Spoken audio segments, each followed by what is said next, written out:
Welcome back to the Best Wines Online Tasting Room. I'm Kyle Meyer, and with me today is Marco Antonio De Martino. Yep. And yeah, that's his name on the bottle. We're talking about De Martino wines from Chile. And I got to start this one off before we start talking to Marco real quick. I would love to get your feedback. You guys out on the other side of the camera there. What is your concept of Chilean wine nowadays? Because Chile has been through so many different faces. Even over the last 20 years, etc. Where do you think Chilean wine is? Do you like it? Do you drink it? Where do you think it's going? Well, for the last part, for the where do you think it's going part, I think we kind of have that covered. I think the guy sitting next to me has a pretty good idea of where Chilean wine is going. Marco, welcome. Well, yeah, welcome. Cheers. Nice Thank to you meet so you. much for coming. The other day, our local sales representative brought this wine in for us to taste. And it was like, oh, single vineyard wine, okay, blah, blah, blah. There's lots of single vineyard wines in Chile. They're Carmenere, or they're Cabernet, or Really Syrah. doesn't mean anything. It doesn't mean too much, right? Yeah. Chile's a big place, lots of vineyard, a shocking amount of vineyard. If he told you, you'd be Yeah. like, huh? But this one was different because this was a true single vineyard wine. Yeah. Talk to me a little bit about the single vineyard concept as De Martino sees it with regards to the future of Chilean wine. Yeah. When we approach the single vineyard concept, for us, it's really rescuing very interesting vineyards, especially old vineyards in southern Chile. Chile is very much well known because of value wines and straight varietals such as Cab, Chardonnay, Sauvignon Blanc recently. But we have a lot of vineyards in the southern area, in the Maule, Cachapoal, and Itata valleys. Very old vineyards, most of them planted in the early 1940s. Dry farm, bush trained, pretty much much more in the Spanish tradition of wine farming than the French one. No wires, no trellises. And it's very interesting because this kind of vineyard history, vineyard treasures, were being overseen by many of most of wineries. They didn't really care about these strange vineyards, these vineyards that were field blends from very different varieties. Most of them, some of them, not very well known, like Carignan, like Mission Grape or Senso, even Old Vine Malbec. A lot of very very old. This is amazing because a lot of very very old Malbec vineyards were reconverted to Cabernet Sauvignon in the early 1990s and late 1980s because of the Cabernet was obviously more popular, yeah. Successfully commercial. So yeah, there's if you go to southern Chile, you can find many interesting different vineyards. We call them little treasures that had a kind of remain hidden from modernity in a way, and we pretty much believe these vineyards are producing Chile's most interesting wines. Where were these grapes going before you discovered the vineyards, and how did you come across the vineyards? Well, most of these vineyards, especially as I mentioned before, the Maule region, the Cachapoal region, and Itata region. If you go to the coast, you'll find a lot of dry farm vineyards. The fruit coming from those vineyards were mostly going to cooperatives and anonymous blends for big wineries. Yeah. And obviously, it didn't matter really about the quality. These vineyards were mixed with neighbors and the other vineyards coming from the next town and so on. And it was an industry that was pretty much focused on volume, much more than on quality. So many of the potential of these vineyards was really undiscovered until recently. We came across this vineyard because it was actually the fruit was being bought by another winery, a friend of us, but he stopped buying it and said, okay, it's very interesting vineyard, but it's kind of mixed varieties, we're not really interested. But when we came across it, tasted the fruit and said, whoa, this is something very, very, very special. Yeah, so yeah, we're kind of happy that he found it and didn't decide to work with it, and we bought the vineyard a couple of years ago, and we're very happy with the results so far. You talked about how many of these vineyards that you're discovering are actually in the southern part of Chile. Yeah. Why are they specifically in the south? Basically, because in the old days, countrymen were very wise. They planted the grapes when they had enough rain in order not to irrigate. Right. So in southern Chile, you can actually dry farm many different regions. That's why the main areas for viticulture, the most important ones in terms of volume and in terms of number of hectares planted in the country, were down south. Okay. Yeah. The focus switched to Maipo and then to other regions northern from Santiago just when irrigation became available, and it's much more related with the French varietals and French winemaking coming to Chile 100 years ago. But the traditional historical origin of Chilean wine is down south. It's Right.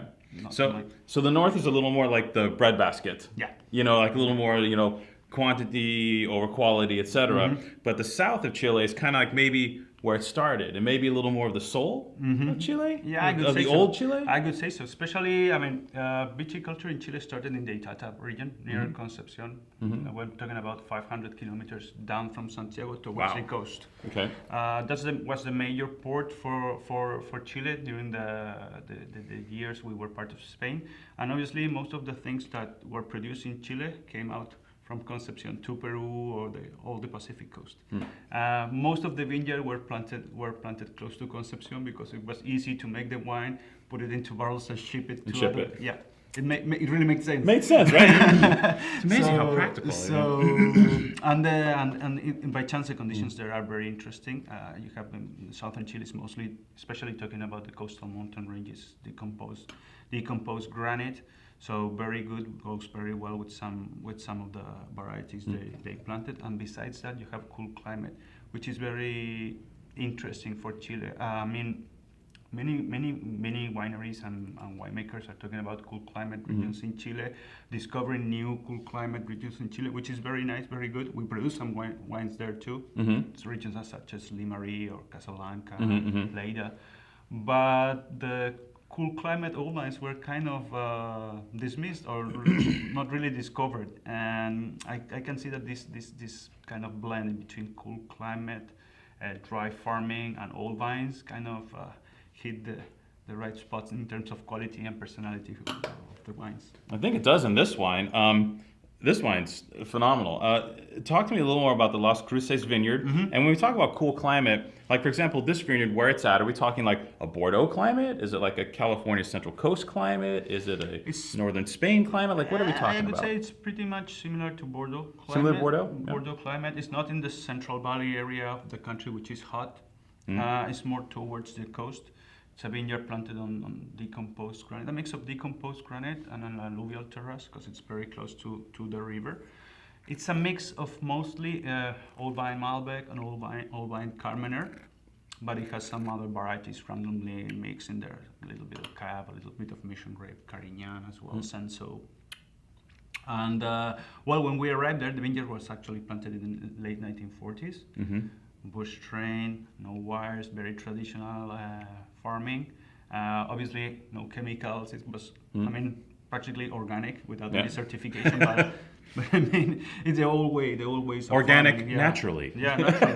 Yeah, sure. All right. And it's a small vineyard. It's only 4 hectares. And when we first arrived there, we had like kind of this modern approach into winemaking in terms of dividing these are 4 hectares here. We have the Malbec. Yeah. We are going to categorize it. We're going to do small different fermentations, then see what happens, then blend. And the first results were interesting, but kind of disappointing in terms of we were, I think, like taking away the soul, the real personality of the vineyard. By second harvest, we decided, all right, we're gonna pick everything together, co-ferment, and see what happens. So we pick when the Malbec is ready. Most of close to 60% of the vineyard is Malbec. And then obviously Carmener is still a little green, but we don't really care about. So I think that the fruit of Malbec can cope a little bit with the greenness of the Carmener and gives an extra dimension and spiciness too. So it's a very interesting wine. This is the 08 vintage. It was actually aged in new oak for close to 60% new oak. New oak French for 18 months. We kind of changed a little bit the policy in more recent years in terms of we stopped using new oak at the winery at all. We're now aging our wines in big foeders and use barriques. We're trying to take a little away the vanilla and the Yeah. Man, this wine, I didn't know it was 100% new oak. I mean, this wine sucked up the wood Yeah. very well. This is a true terroir wine. This tastes like Chile, but it's Chile with a difference. Yeah, There's an exactly. extra lift. There's another ethereal note somewhere up here that you don't get typically out of just your Absolutely. cookie cutter Yeah. Chilean Cabernet Sauvignon. Absolutely, and I think you really nail it when you say it's a really terroir-driven wine, because here we have vines planted on their own roots, no irrigation, very traditional approach into farming the vineyard. So I would say if there's a real terroir approach in Chile in terms of winemaking and farming, I would say these wines really reflect the personality of that region and what Chile is capable of doing with terroir wines. Well, besides this particular parcel, because we have to close up here pretty quick, Marco makes a series of these single vineyard wines that I think we'll have the pleasure of exploring over the next couple of years, because I was doing some research and you got more of these lined up. Yeah. So Las Cruces, considered a fantastic start to us looking forward to more single vineyard wines from the De Martino winery. And the new face of Chilean wine, man. Take a look. Marco, he's sitting right next to me, man. Marco, thank you so much. No, my pleasure. Yeah, this was a hoot. Oh my gosh. I'm psyched about Chile. Bring it on, man. Thank you. Cheers. Cheers.